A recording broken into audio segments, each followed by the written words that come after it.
Flávia Lippe, você tá aí? Feliz dia novo, bom ter você aqui. É sexta-feira, é nóis. É nóis. Eu tô aqui.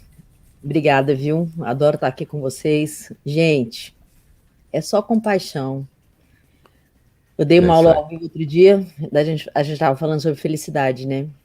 E a conclusão do maior pesquisador sobre felicidade do mundo, a pesquisa dele dura mais de 85 anos. Eles passam de pesquisador para pesquisador na Universidade de Harvard.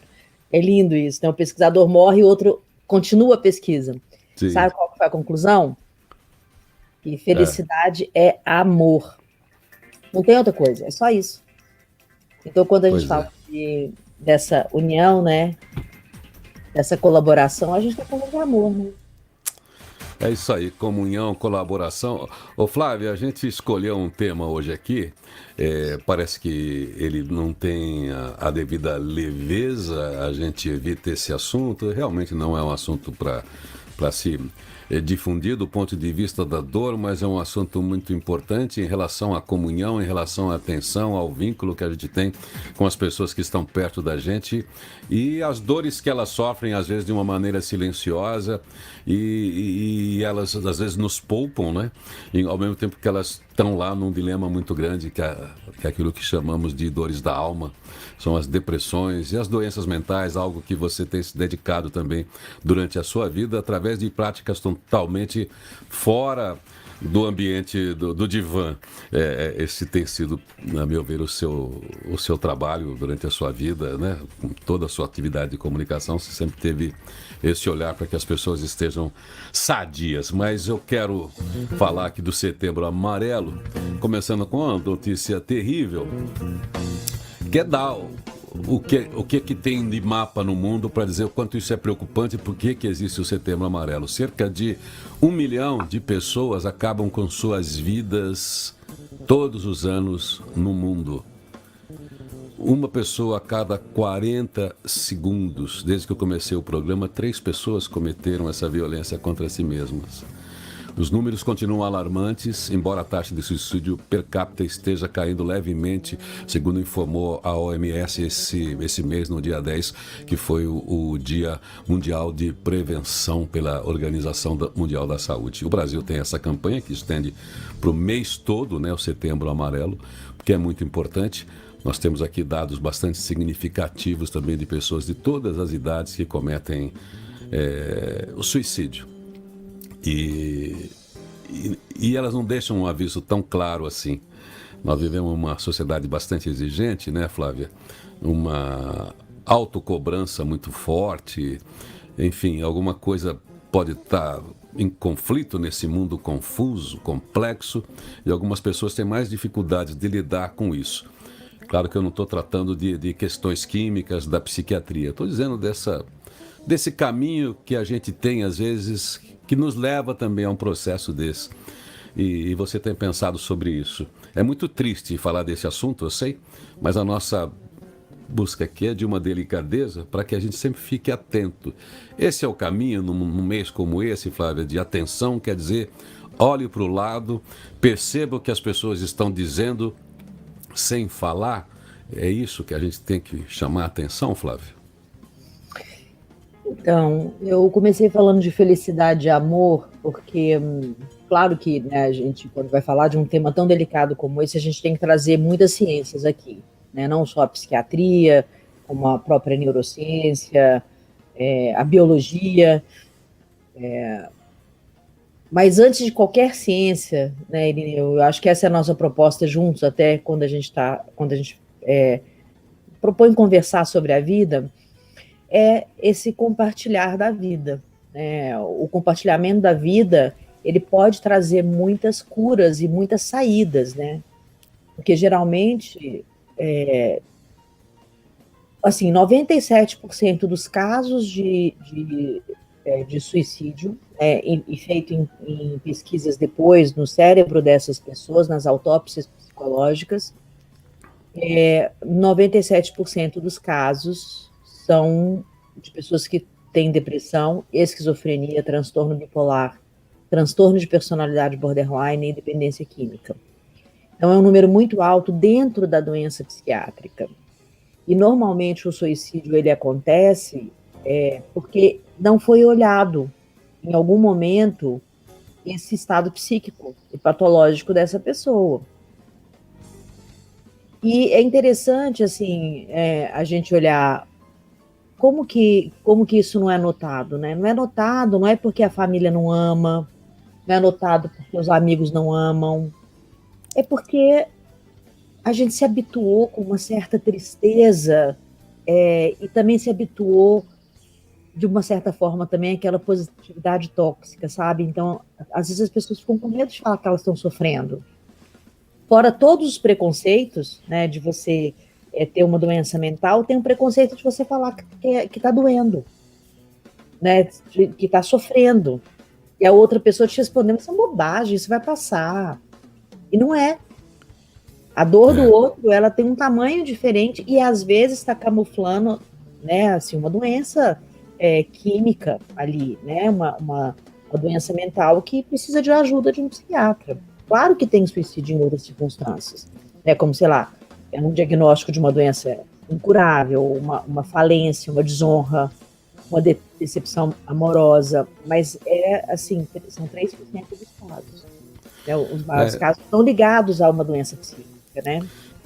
E você falou uma coisa interessante e a gente precisa ter uma delicadeza mesmo, porque a gente vive em uma sociedade também que os dados de tendências que a gente tem é do individualismo que está ligado a um respeito, a eu preservar o meu lugar. E isso aí faz com que a gente também não queira invadir, mesmo que a gente perceba algum comportamento diferente, alguma tristeza, algumas frases deslocadas de alguém, você não quer chegar de uma maneira indelicada e ser invasivo. Mas a gente precisa achar um jeito de abordar, de oferecer a alguém que você veja um comportamento, uma oportunidade de abrir. Bom, acho que é um pouco dos toques que a gente tem para dar aqui num programa de rádio, programa de rádio e de internet, onde não pretende ser uma solução, mas também tratar desse assunto, porque, olha, 10% dos brasileiros sofrem de depressão.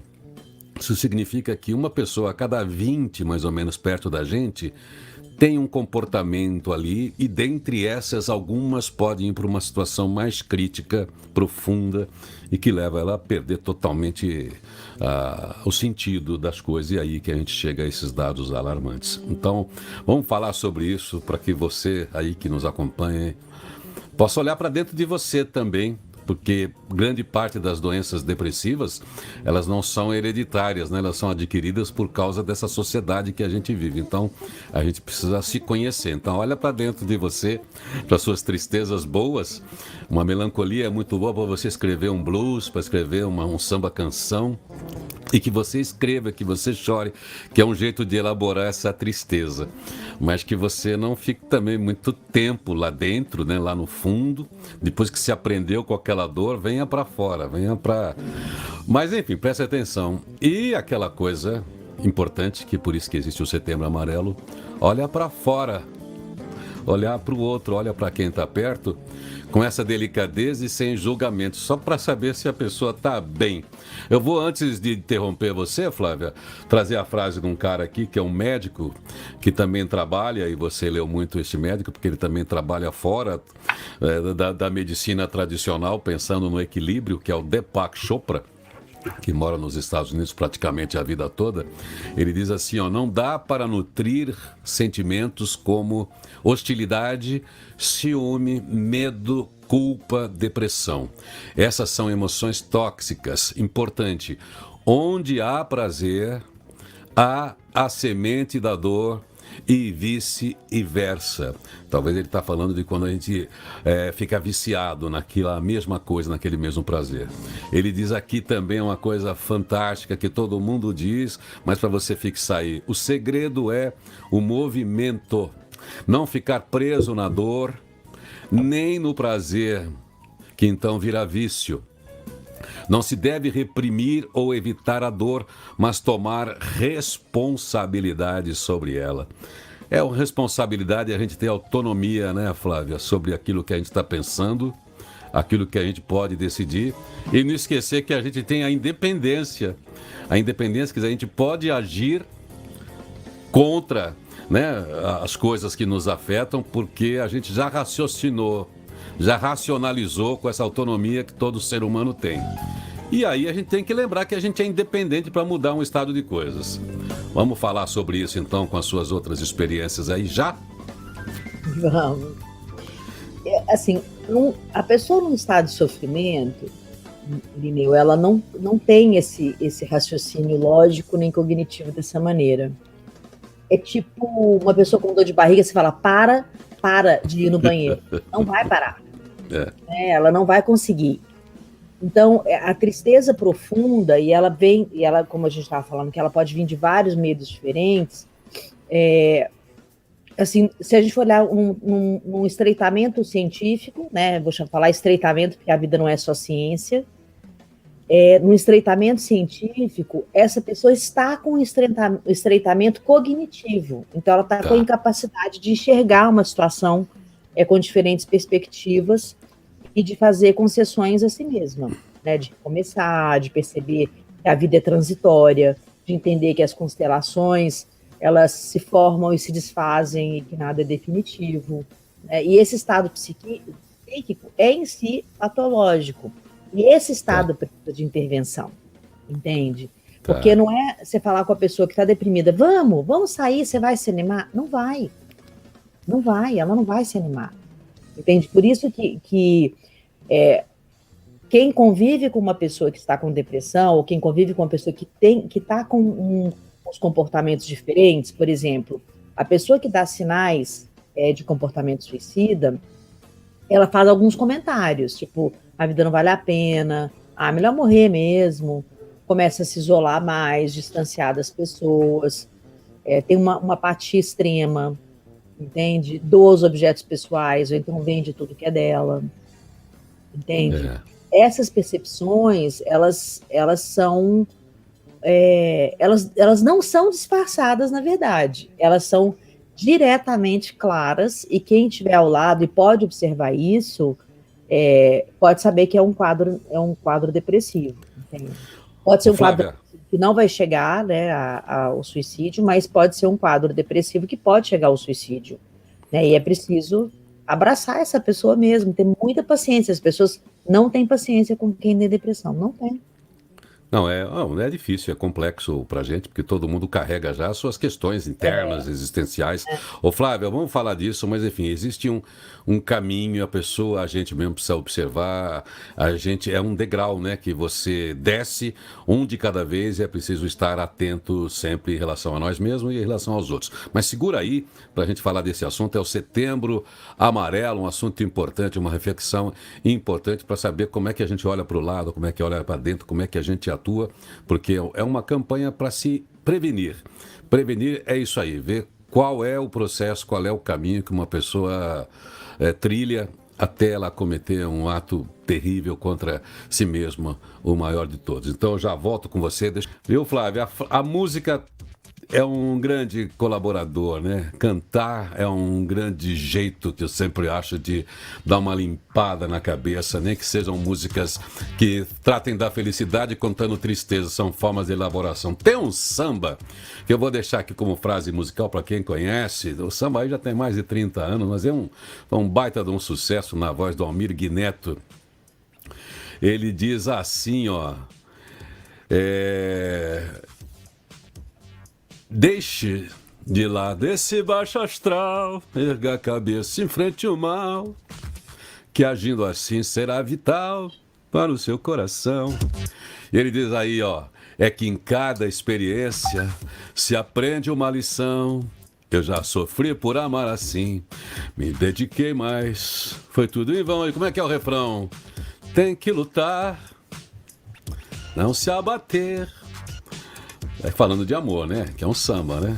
Só se entregar a quem te merecer. Muito legal, né? Como a música ajuda a pessoa a fortalecer a sua musculatura emocional, porque parece que ela vê uma similaridade na sua dor, no outro. E a música tem uma capacidade, né, Flávia? Quando a gente vê um samba assim... Eu sou assim, eu sabe que eu não sei tocar nada. Eu tenho um violão que eu carrego comigo há 40 anos... para os outros trocarem, né? Vou no lugar E se não tem quem toca, eu tô sozinho, tudo bem, né? Eu pego, dou uns acordes, canto 3, 4, 5 músicas e daí a pouco eu tô bonzinho. Eu vou entrando vou ficando meio mal, assim, sei lá, sabe? Sabe aquele outro samba assim, tava meio assim, sei lá, meio emocional por dentro, eu não sei o que que é isso que o compositor falava. Mas aí eu pego lá o violão que eu não toco, desafinado que eu sou, que todo mundo já sabe agora que eu compartilho o meu desafinado. É que no desafinado também fala um coração, né? É que no peito de um desafinado também bate um coração. Mas enfim, a música, Flávia, você vai falar de tanta coisa aí que você estuda a respeito do comportamento, mas tem coisas que a gente tem intuitivamente e pessoas e povos, através da música, ritualizam e elaboram tristezas, elaboram angústias, elaboram o mundo e se ajudam. Vamos lá, Flávia. Setembro Amarelo, o que que a gente pode fazer dentro de uma campanha dessa, eu aqui no meu lugar, você, as pessoas que nos ouvem, para ajudar, para estar perto de quem pode estar entrando numa angústia muito profunda? Olha, como eu falei no início, né? Eu acho que a gente tem que primeiro observar muito o outro, né? E observar o outro significa ter paciência com a dor dele. Porque a dor dele não é o tamanho, e às vezes você nem sabe a dor dele. E não tem uma coisa lógica de perguntar, mas você está sofrendo por quê? Você é rico, você tem tudo, você é casado, É, enfim, né? Não é isso que a justificativa da dor nunca está aí, né? Então, eu acho que o que eu gostaria de falar para as pessoas hoje, né, da gente estar vivendo esse Setembro Amarelo, primeiro que não faça disso um marketing na sua empresa de saúde mental, e nem que faça disso uma atitude dessa, né, de positividade tóxica. É o silêncio, não é o falar um monte de coisa, é o silêncio, é o abraçar, é o estar perto, é o estar atento, né, é o conversar sobre a filosofia da vida e não sobre a dor específica. Né? Então, se você quer fazer uma campanha na sua empresa, faça uma campanha de acolhimento do cara da mesa ao lado, entende? Das pessoas se encontrarem, olhar olho no olho, conversar, entende? A gente está ainda na pandemia, a gente vai ficar muito tempo ainda com essa máscara no rosto, né? Isso não pode impedir que a gente olhe o outro no olho com compaixão. Mais ainda a gente vai ter que ter compaixão, e mais ainda a gente vai ter que aprender a leitura da alma a partir dos olhos. Né? Então, mais do que nunca a gente precisa estar muito junto. Quanto mais tech, mais touch a gente vai ter que ser, né? Porque a gente vai ter que ficar mais próximo. Então, acho que esse Setembro Amarelo ele pode ser um mês de alerta, não é alerta só ao problema, ao suicídio, é alerta à compaixão, é ficar perto e falar sobre essa transitoriedade da vida. Né? A gente não pode falar para um depressivo, não, fica tranquilo, isso vai passar. Não é assim, ele tem que se tratar. Mas a vida, ela vai passar. Né? A vida, ela é transitória, não tem nada que é fixo, nem essa conversa nossa. é. Né? Não tem nada que fique o resto da vida e que você não tem como ter uma intervenção. Você falou um negócio muito legal, importante para fixar. A gente tem essa proximidade com pessoas que trabalham, com líderes, com gente de RH que é mais tech, mais touch. O que você falou de não se fazer o marketing, porque não é marketing. Quando se faz uma campanha como essa, é por causa dos números gritantes que a gente tem e eles chamam a atenção da saúde pública mundial.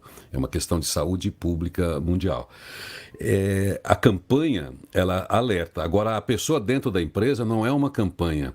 A empresa tem que adotar isso para sempre. Não é o mês de setembro, é todo dia. Você, por exemplo, você já fez para grandes empresas multinacionais, eu sei que você fez trabalhos daqueles que você analisa o clima da empresa, não por relatórios, simplesmente, sabe, aqueles preenchimentos digitais que a empresa mede o clima de satisfação com a empresa, mas mede o clima da empresa quando você fica meses numa empresa, conversando com pessoas para depois a empresa realmente ter um cuidado profundo em relação à saúde dos seus funcionários, porque elas vão impactar a saúde da organização. Então, esse é o meio, digamos, de uma organização lidar, né? Ela achar um processo interno de ouvidoria, digamos assim, e que não seja só ligado ao processo de produção, mas ligado ao processo humano, que é quem sustenta os negócios daquela organização. Quais seriam os caminhos para uma empresa que queira fazer isso, hein, Flávia? Assim, ter uma política humana com esse touch aí, com esse cuidado, com esse acolhimento contínuo com relação aos seus colaboradores. Irineu, assim, de uma forma geral, eu acredito que o DNA de uma empresa, ele é ético. Eu sempre acredito que quem está me buscando dentro de uma empresa está me buscando porque considera a ética importante, né? Então, eu acho que uma empresa que tem um bom DNA, né, porque tem algumas empresas também que são empresas que têm um DNA mais violento, e aí são outras pegadas, né? Mas eu não acho que é a maioria. Mas quando a gente entende que a empresa, isso é um papo óbvio, né? Sei lá, você deve ter ouvido essa frase várias vezes, e eu acredito nela de verdade. A empresa ela é feita de gente, né? Ela não, as cadeiras vazias não fazem nada, né? Então, ela é feita de gente.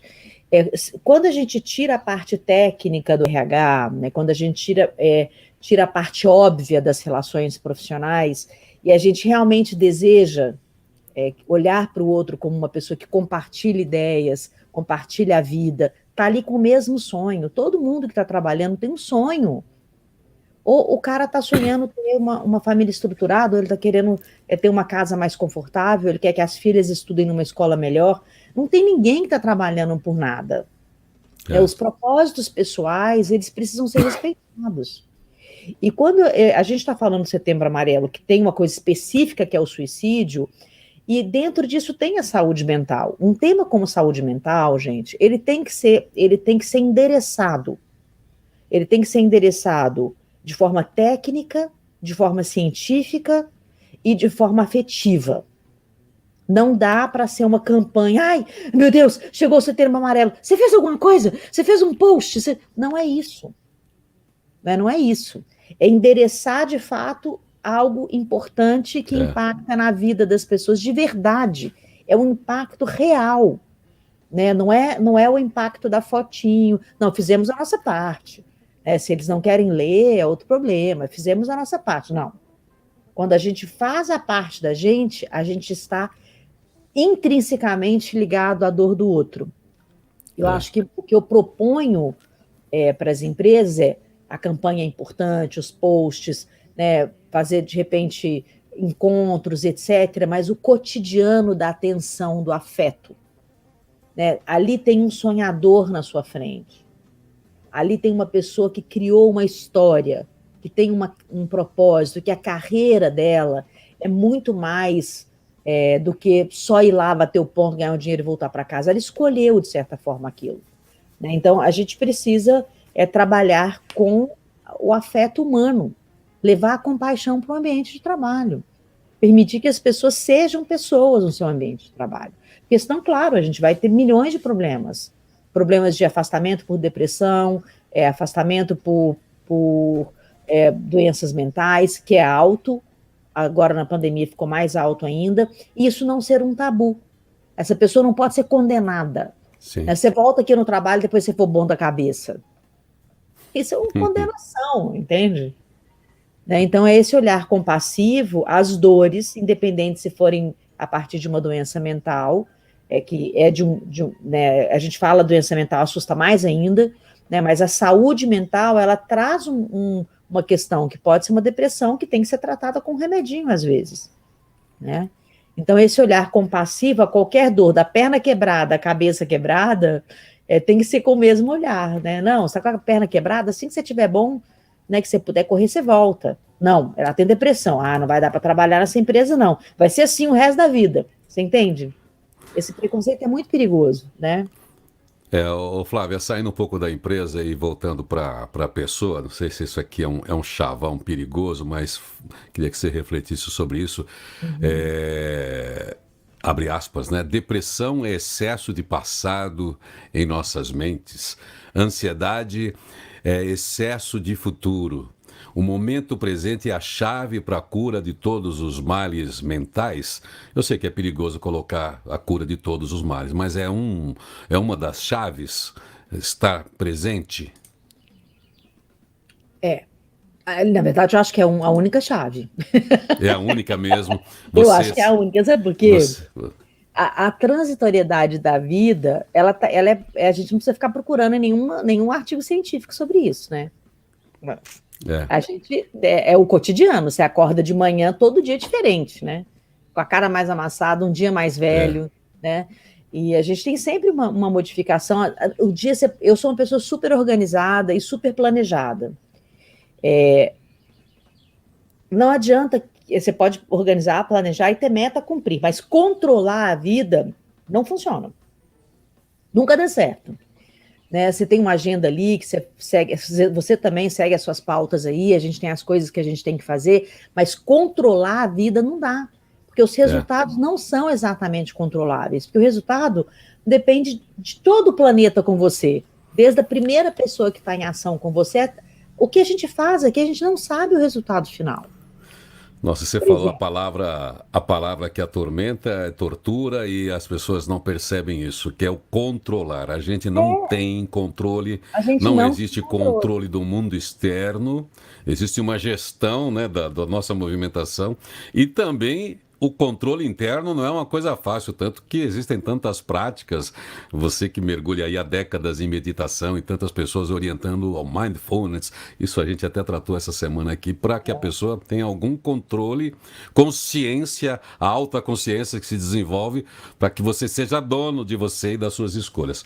Mas Flávia, vamos continuar tratando desse tema para que as pessoas aí do seu lugar também possam elaborar esse assunto, escrever aqui, perguntar. Eu vou dar mais uma olhadinha aqui fora. Estou voltando aqui para a equação, papo com Flávia Lippe. Lembrando que o tema de hoje é rodeado de tabus e preconceitos, Setembro Amarelo, suicídio. Suicídio é considerado um dos maiores desafios da saúde pública, um dos principais equívocos que persistem por aí é a noção de que ele é uma reação abrupta ou disparada do nada, como está lembrando aqui a Flávia. Falamos de um problema com múltiplas causas, cuja solução depende de uma abordagem multissistêmica, como disse a Flávia, desenhada por diversos setores da sociedade, por diversos especialistas, além da atenção. O Setembro Amarelo é o mês da conscientização sobre o problema, mas a prevenção deve ocorrer o ano inteiro, como a gente lembrou aqui, para as empresas que estão se engajando nesse tema tão importante. É para ajudar nessa empreitada que surgem movimentos focados em saúde mental. Precisamos falar sobre suicídio e saber como ajudar uma pessoa com depressão e do jeito certo, com cuidado, porque os números também doem na nossa alma. 97% dos casos de suicídio são ligados a transtornos psiquiátricos. Em primeiro lugar, aparece a depressão. Pelo menos 5% da população brasileira convive com a depressão hoje. Isso representa mais de 10 milhões de cidadãos. 11 mil suicídios são registrados por ano no Brasil. É isso aí. Este é o tema que a gente está conversando hoje aqui com Flávia Lippe em A Equação. Pode ser que depressão seja o excesso de passado em nossas mentes, como a gente comentou aqui, mas o psiquiatra Augusto Cury também fala a respeito. Ele diz que a respeito de medicamentos e a busca de uma solução rápida e sem orientação médica. Antidepressivos tratam a dor da depressão, mas não curam o sentimento de culpa e nem tratam a angústia e a solidão. Tem uma frente aí também muito forte, né, Flávia? Para que as pessoas não tratem tudo, não busquem soluções mágicas, né? Não busquem o tarja preta, que elas procurem tratar do assunto para não mascarar e não sair da depressão. Porque o remédio resolve uma dor naquele momento, mas não cura, né? É só para casos que o psiquiatra mesmo recomenda e a gente tem que evitar o psiquiatra que não conversa e que já vem com a solução pronta, não é? Assim, existem tipos diferentes de psiquiatra, né? Nem todo psiquiatra é psicanalista, isso tem que ficar claro. É, As pessoas não sabem disso e confundem isso. Então, assim, tem psiquiatra onde você vai fazer o processo terapêutico e ser medicado, e tem psiquiatra que você vai buscar uma medicação e vai fazer uma terapia com um psicólogo. Mas são encaminhamentos diferentes para a mesma sim. dor. Mas não está errado você ir a um psiquiatra que vai te medicar. Entende? Geralmente, quem vai no psiquiatra para ser medicado está fazendo terapia com um psicólogo, e esse psicólogo, inclusive, indica a procura de um psiquiatra, entende? Então, assim, não está errado, né? Mas nem todo psiquiatra é psicanalista, nem todo psiquiatra é terapeuta, né? Então, nem todo psiquiatra vai fazer terapia com você além de medicar. E eu não acredito no psiquiatra que traz como é que fala? Como é que fala isso? Que você falou agora, um Solução, resultado pronto para tarja, você, a resposta resultado pronta. pronto, é. Eu não acredito nisso. Deixa eu te explicar por quê. Se você vai no psiquiatra com a cabeça que você quer um resultado pronto, é isso que você vai encontrar. É isso. Tanto no psiquiatra quanto no psicólogo, ou qualquer processo terapêutico, ou qualquer processo de autoconhecimento e autoconsciência. Até qualquer executivo que me procura para uma mentoria, eu pergunto, você está preparado para fazer um mergulho no autoconhecimento? Porque o que você está me pedindo aqui depende de você saber quem é você. O cara fala, não, obrigada. Eu quero fazer um processo de coach 1, 2, 3, e que daqui eu saia presidente da empresa. Eu falei, então, beleza, não é comigo. Porque eu não acredito nisso. Pois é, eu mergulhei aqui num livro do médico, agora me vem o nome, é o Anti-Tarja Preta, onde ele conta de todo esse processo de atender muitos clientes, ele falando exatamente isso que você disse. O paciente que chega para o médico já querendo a solução pronta, é como o viciado em cocaína, é como o viciado em qualquer coisa. Ele quer o remédio, quer ir embora e não quer lidar com a questão, com a origem de suas dores, não quer se aprofundar. E quando o médico atende isso, esse apelo do paciente, na verdade, ele está sendo uma boca de fumo, entendeu? Está sendo uma boca de... Não, peraí, vamos conversar. Você está disposto a falar, como você disse, está disposto a conversar? Porque o remédio, ele só resolve durante um tempo, mas a pessoa tem que prever que ela vai deixar de usar aquele remédio e lidar. E as pessoas aí vão trocando de psiquiatra, né? Não consegue Exatamente, aqui, vai no outro, e vai no outro, e vai no outro, até ela ter o remedinho dela.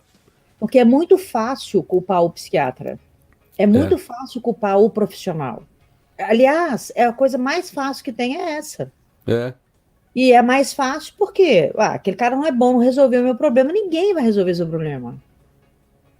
Entende? Se quimicamente, depois, se há uma reposição química no seu corpo que você precisa disso, seus neurotransmissores estão funcionando, o seu sistema cognitivo está funcionando, é um caminho conjunto. Por isso que a gente volta de novo no compartilhar a vida. Você não procura um médico sem compartilhar. Se você procurar um médico... Eu brinco que as pessoas hoje, e tem um nível específico aí, social do nosso país, tem um pet novo, né? O pet novo do cara é o psiquiatra. É. É o pet da sociedade. Todo mundo conta, agora eu estou fazendo terapia com fulano. Né, assim, saiu do status de preconceito para o status, nossa, é chiquérrimo ter um É uma psiquiatra. aquisição, né? Não é É uma uma busca de aquisição, cura. é uma aquisição. Então, isso também tem que tomar muito cuidado, né? Porque são os extremos de novo, né? Então, assim, eu acho que o olhar da saúde mental é sempre o olhar como que nós juntos vamos contribuir para alguém que está sofrendo. Né, seja os profissionais da área de saúde, seja a família, seja os amigos, com paciência. Não tem como não ter paciência com uma pessoa que está fragilizada, gente. Ô Flávio, tem um estudioso eu conheci na adolescência a partir de um texto que tinha no teatro, que era o Escuta Zé, mas ele também tem um livro, se não me engano, chama A Arte de Ser Feliz, e ele também foi por um caminho de tratamento, de busca da felicidade, com essa delicadeza que é o Eric Fromm, que você se debruçou muito nisso também. Ele diz assim, ó, somos uma sociedade de pessoas com notória infelicidade, solidão, ansiedade, depressão, destruição, dependência. Pessoas que ficam felizes quando matam o tempo que foi tão difícil conquistar. Quer dizer, a qualidade do tempo, a qualidade do conteúdo que a gente coloca no nosso tempo é um grande caminho também das escolhas que a gente faz para uma saúde mental. Eu acho que as escolhas, elas dependem de saúde mental, entende? Porque, assim, se a gente não tá bem, as escolhas são ruins. É. Então, É fuga, aí é por isso que atalho, né? existe essa, sabe essa interconexão que a gente tem com o planeta? Existe uma interconexão das nossas decisões, que a gente é sistêmico. Não tem como separar em caixinha. Agora eu vou cuidar disso, agora eu vou cuidar disso. É o cuidar o tempo inteiro, de uma forma integral, né? Da sua alimentação, do seu sistema, dos seus cérebros todos, né? O cérebro do seu coração, do seu sistema digestivo, da sua cabeça. Então, assim, não tem como falar. Isso vai fazer com que você seja feliz, né? Segundo essa maior pesquisa do mundo, ser feliz é amor, é receber e gerar amor, né? Para você receber e gerar amor, você tem que estar apto para isso, né? Se você é uma pessoa conflituosa, raivosa, briguenta, tem que olhar a saúde mental. Se você é uma pessoa mais triste, mais, né, tem que olhar. Então, assim, você percebe que é sempre uma tensãozinha que a gente tem que ter. Nossa, eu tô meio estranha hoje. Não é ficar neurótico, não é isso? Ficar aquela coisa, não, eu preciso procurar um médico, não tô bem. Não. A gente não tá bem em vários momentos do dia. Alguma É. coisa que dá né? A gente tem 7 emoções, é, é, é, assim, que são as emoções primordiais da nossa vida que acontecem durante o dia inteiro. Todo o tempo Flá- elas estão acontecendo, né? Flávia, todos os seus processos, seja com mentoria empresarial ou pessoal, aí eu sei que você não é das pessoas da fórmula pronta, porque você vê o ser humano com singularidade e tal. Mas o que a gente pode dizer, assim, fechando essa nossa conversa, num setembro amarelo, já que a gente escolheu esse tema, para dizer para as pessoas: olha, você já deu a senha no início, olha, é o amor. É só o amor, né? Mas como é que eu falo assim, desse amor por mim mesmo? Como é que eu olho com delicadeza? Como é que a gente fecha essa conversa para botar uma luz no coração de quem está ouvindo a gente aí, para ter esse olhar para si mesmo e para o outro, hein? Olha, eu acho que se a gente acordar todo dia de manhã com um desejo profundo, de ter compaixão por a gente mesmo, né? Assim, você vai errar, você vai entristecer, você vai se frustrar, você vai ouvir coisas que você não gostaria de ouvir, você vai ouvir, vai falar coisas que você depois vai repensar, mas isso é normal, né? Mas esse olhar compassivo, né, para a gente, é que a gente pode se amar apesar de todas essas dificuldades, e é assim que a gente vai amar o outro, com esse mesmo olhar, a gente vai ter uma vida mais equilibrada, mais saudável. Eu acho que essa pode ser um início de uma meditação, para a gente finalizar o nosso encontro de hoje, do olhar compassivo para as dores e para os desafios e erros que a gente comete. Então você volta já a falar com a gente, então você fecha aí com a gente com aquele tema, Guilherme Arantes, você volta já já para essa meditação. Pois é, Pianosaurus Rex, do Guilherme Arantes. Guilherme Arantes está morando numa cidade belíssima atualmente, lá na Espanha, cidade de Ávila. Você sabe que os meus nomes, Flávia, tudo de uma espanholada braba. É Toledo, nome de cidade, uma cidade toda morada, fundamental ali na história das Europa ali, no tempo dos mouros, né, que tomaram conta ali durante alguns séculos. E a outra avó minha também tinha o nome Ávila, que é uma cidade lindíssima, toda morada. E o Guilherme Arantes está morando lá. Ele abandonou agora, esses dias vi uma entrevista dele no Bial, abandonou. Ele que fez tantos hits, né? Um cara inspirado para fazer melodias que grudam e boas, né? Entrando de volta na sua fase moto perpétua, de quando ele fez esse Pianosaurus Rex, que é a música progressiva. Ele fez isso aqui com 17, 18 anos, lá no final dos anos 70. E ele voltou a falar dos Templários, né? Com viagens assim, um papo bom que ele é. Então o Guilherme Arantes está aqui no nosso papo também, na nossa reflexão, com esses seus acordes, né, com esses tons aí para você refletir um pouquinho e entrar na nossa mente guiados por suas palavras, Flávia. Vamos pensar aqui que a gente faz de bom para ser feliz, para ser equilibrado e promover isso também no ambiente onde a gente está. Manda aí, o que você reflete pra gente? Eu queria que você fechasse seus olhos. E você que está nesse momento, claro, se você não estiver dirigindo, mas que você feche os seus olhos, respire profundamente. Respire o desejo de viver, o desejo de compartilhar a sua vida com outras pessoas, o desejo de receber o compartilhamento dos outros, de estar disponível. Um dia, escolha um dia que você esteja totalmente disponível. Disponível para ouvir, disponível para sorrir, disponível para abraçar, mesmo que virtualmente. Disponível para falar eu te amo. Disponível para agradecer. Disponível para fortalecer o pensamento do outro, para pedir desculpa. Disponível.